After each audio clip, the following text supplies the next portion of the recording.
Hi, welcome to another edition of MACKin with Christ. I'm your host, Thais Jackson, and today we're here in Saratoga Springs with the well-known, the well-established Carol R. Daggs. She's a jazz musician, and she's a fourth-generation Saratogian. Hi, Carol. Welcome to MACKin with Christ. Good afternoon, Thais. How have you been?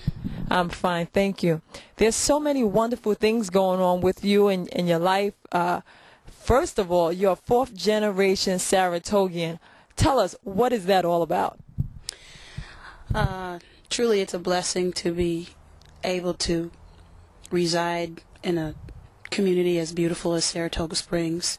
We are upstate New York, and for people who travel along 87 from New York City to Canada, we are the midpoint between Montreal and Manhattan. My family's history is long here since the late 1800s on my father's side, and my parents met back in the 40s when my mother came to live here. So it's been very interesting growing up here and being, one in few black families here in the community. It's been quite an interesting learning experience and something that I'm hoping to be able to compose a book about.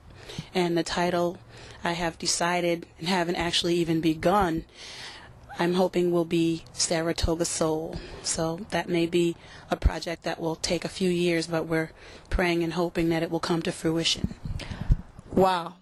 I mean, your family was one of the first black families here in Saratoga?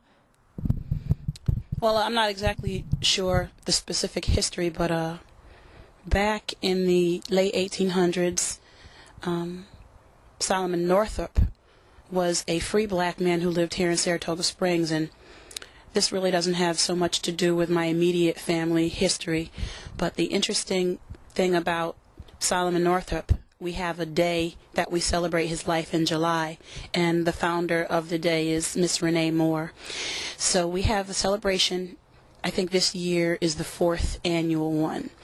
And he actually was kidnapped from Saratoga Springs in the late 1800s and was captured as a slave, made his way, and wound up in Louisiana in Bayou Boeuf. He was a slave for 12 years on a plantation there. And the story is truly inspirational because his faith in God actually saw him through 12 years of bondage, and he was able to eventually return here to be with his family. So the story is deep. If you have a chance to read it, it's called 12 Years a Slave, The Odyssey of Solomon Northup. Now, okay, so there's a chance that there may have been other black families here in Saratoga, but your family was one of them. Now, Saratoga is a very rich area, and you talk about people being captured and taken away, slavery. I mean, when you grew up here, what was your experience like being a black woman here, growing up in such a prestigious town? Well, when I think about opportunities, I'm blessed to have seen my father's side of the family here as entrepreneurs who took full advantage of the seasonal rhythms offered here during the racing season. People who frequent Saratoga Springs during the summer generally come here for the horse racing. The New York City Ballet and Philadelphia Orchestra have their summer home here at the Saratoga Performing Arts Center. And folks just often come to relax at the spas and take the baths and have a massage. So my family had taken advantage of that influx of people that would be here and needing various services, food services. My grandfather had a horse-drawn taxi at one point. They called him a hackman. Those were men who had horse-drawn taxis. They have a rubbish business that my cousin handles today. It's called Daggs Refuse. So we're blessed to be able to function. Now, you were talking about rhythm, and one thing I know about Carol R. Daggs is that Carol has rhythm. Carol is, I mean, you're an accomplished jazz pianist. Now, is this something that we can trace in your family history?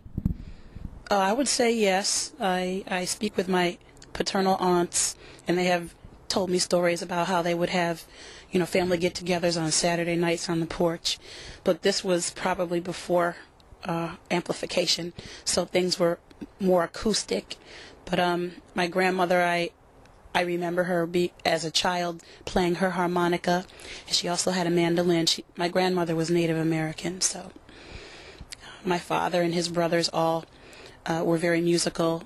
My father played the World's Fair in Queens during the 1960s. I'm not sure which year that was, but I wasn't born yet. So I'm telling on myself. But, yeah, I think that the musical history in the family is plain also. Now, when did you discover that you had to play? Because listening to you, I sit there and there's not many people's CDs that I listen to over and over, but when I received Carol R. Daggs CD in the mail, I played it over and over and over again. And even now, the song Jesus is Lord is just ringing in my ears. Tell me about when you discovered that you were a musician and that you had to play, because I understand that's something that's just so a part of your life that you have to play.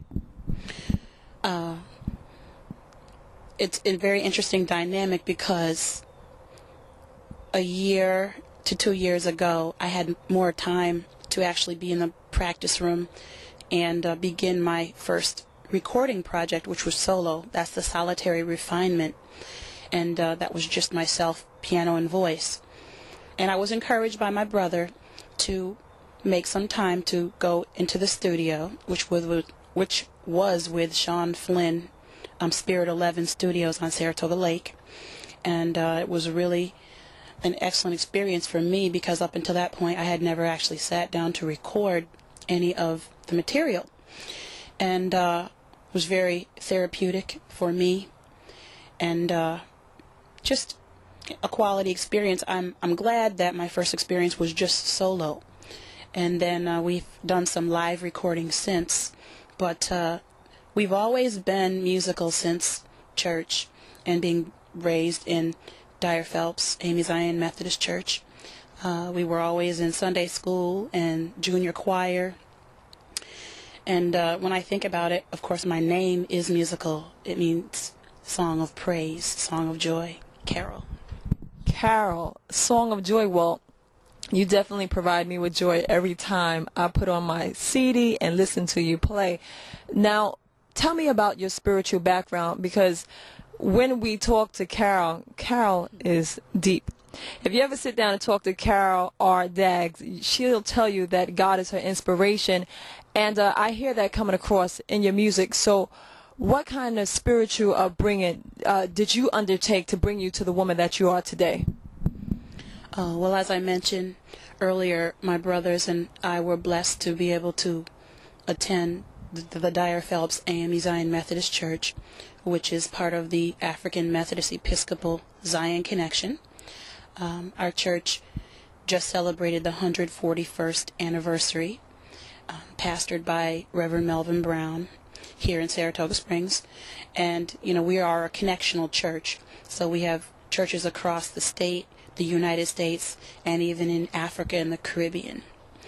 So we were always involved in music making, and it's just been a kind of natural part of our lives in church, at home, and in school. We were always involved in the musical programs offered through the city schools.